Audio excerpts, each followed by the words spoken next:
Job మనకు వచ్చిన job లో కూడా మనం చాలా జాగ్రత్తగా చేసుకోవాలి. ఎగ్జిట్ అయితే మళ్ళీ సారుండి జాబ్ పెట్టిస్తాడంటే అట్లా ఉండదు.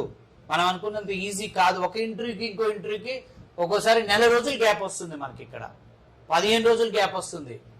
ఈ స్ట్రగుల్డ్ లాట్, చాలా ఇబ్బందులు పడ్డాడు పాపం. మేము మా పరిధిలో మేము ఆయనకు సపోర్ట్ చేయగలిగినాం.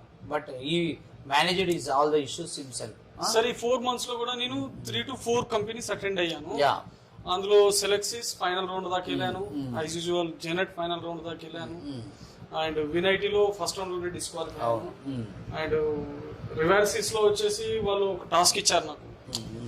అండ్ అంటే previously work for that company కదా, వాళ్ళకు రిక్వైర్మెంట్ ఆన్ వెబ్ ఏపీ మీద ఉంది కాబట్టి దాని మీద ఒక క్రౌడ్ ఆపరేషన్ ఇచ్చారు. అది హోల్డ్ లో పెట్టారు సార్, ఇంకా ప్రాసెస్ కాలేదా? హోల్డ్ ఉంది. అవునవును, ఇవాళ 5 ఆఫర్స్ ఇచ్చినాక రిమైనింగ్ అంతా హోల్డ్ లో పెట్టారు. ఇంతవరకు మనకు కూడా టచ్లోకి రాలేదు.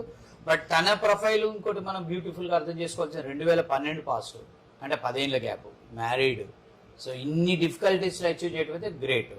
అండ్ ఈ 4 months లో 5-6 ఇంటర్వ్యూస్ అటెండ్. అయితే ఇతనిది ఒకటి నాకు బాగా నచ్చిన విధానం ఏంటంటే, మళ్ళీ ఫస్ట్ జాబ్ లో ఇష్యూ అయిన కానీ సెకండ్ జాబ్ మధ్యలో ఈ 4 నెలలు 5 నెలలు ట్రావెలింగ్ లో మేము రానిలేదు. అంటే వద్దన్నాం మేము కూడా. అతను కూడా ఇక్కడికి వచ్చినా కొద్ది అందరు జాబ్ ఏమైంది సతాయిస్తారని.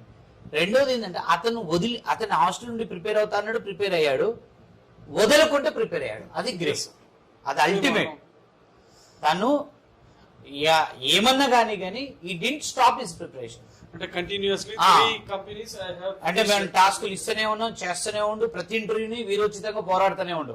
అంటే జనరల్ గా ఏంటంటే, ఎప్పుడైతే గ్యాప్ వస్తుందో వీళ్ళు మనని డైవర్ట్ చేస్తారు, డిస్టర్బ్ అవుతారు. ఫ్యామిలీ ఏదో అంటది, డిస్టర్బ్ అవుతావు, మనకేదో అనిపిస్తుంది. డిస్టర్బ్ అయినప్పుడు జనరల్ గా we stop the preparation. Always the people will look for job. Job వస్తుంది, ఎప్పుడు వస్తుంది. కానీ జాబ్ రావాలంటే we have to continue our preparation. అది వరకు గ్రేట్ రియల్ గా. Okay, very good, excellent, super. అది సూపర్. మనోడి కాడి నుంచి నేర్చుకోవాల్సింది ఈ పాయింట్. ఎందుకంటే ఆ జాబ్ తర్వాత ఇంట్లో నుంచి ఎన్ని ఫోన్లో వస్తాయి, వాటన్నింటినీ మేనేజ్ చేసుకుంటా. మధ్యలో ఫెస్టివల్స్ వచ్చినాయి, మనకి పెద్ద టార్చర్ ఫెస్టివల్సే. ఫెస్టివల్ అంటే వెళ్ళాలంటే జాబ్ ఉండాలి. జాబ్ అసలు రానోడికి ఏం కాదు, వచ్చిపోయినోడి పరిస్థితి చాలా భయంకరంగా ఉంటుంది. కాబట్టి నేను మీ అందరికి కూడా చెప్పేది ఏంటంటే, and congratulations to everyone. And మీ ఎఫర్ట్స్, మీ కష్టంతో మీకు జాబ్ వచ్చింది.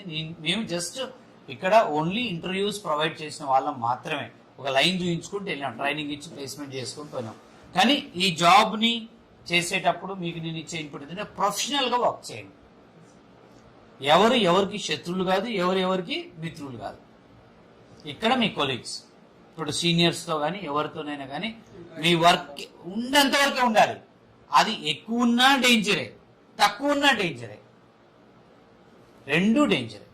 సో అక్కడ మనం బయట అయిందనేది ఆఫీస్లో కనపడకూడదు, మనం ఇంట్లో అయిందనేది బయట అయిందనేది ఆఫీస్లో. ప్రొఫెషనల్ కూడా always your work will save you. నీ పని నిన్ను కాపాడుతుంది. నువ్వు వెళ్ళావు జాబ్, ఆ జాబ్లో నీ జాబ్ని ఎలా డెవలప్ చేసుకోవాలి, నీ శాలరీ ఎలా డెవలప్ చేసుకోవాలి, నీ పొజిషన్ ఎలా డెవలప్ చేసుకోవాలి, నీ రోల్ ఎలా డెవలప్ చేసుకోవాలి, నీకు ఎలా యూనిక్ ఐడెంటిటీ రావాలనేది జాబ్. అదే ఇంపార్టెంట్, నథింగ్ ఎల్స్. క్లియరా? వీలైనంత వరకు వర్క్ చేయండి, నేర్చుకోండి, learn. Try to spend more hours in office. ఎర్లీగా వెళ్ళండి, వాళ్ళు 9కి రమ్మంటే 8:30కి వెళ్ళండి, 6కి పోమంటే 7 వరకు ఉండండి, ఎక్కువ టైం ఉండి. అండ్ హాస్టల్స్ లో కూడా వీలైనంత వరకు నియర్ బై ఉండటానికి కూడా ట్రై చేయండి. కుదిరితే నియర్ బై ప్లేసెస్ లో స్టే చేయడానికి ట్రై చేయండి. ఎక్కడ కూడా ఇప్పుడు మీరంతా పోయారు, మేమంతా ఒక ఇన్స్టిట్యూట్ నుంచి వచ్చిన, మేమంతా ఒకటి, వాళ్ళంతా ఒకటి అని ఇలాంటి గ్రూపిజాలు అస్సలు చేయొద్దు. ఒక్క నెలలో మొత్తం కలిసిపోవాలి. అండ్ చాలా ప్రొఫెషనల్గా ఉండాలి అక్కడ. మీరు ఎవరి గురించి కూడా ఏది మాట్లాడదు. వర్క్ విల్ సేవ్ యూ, అంతే. వర్క్ అంతే, అదే మిమ్మల్ని కాపాడుతుంది.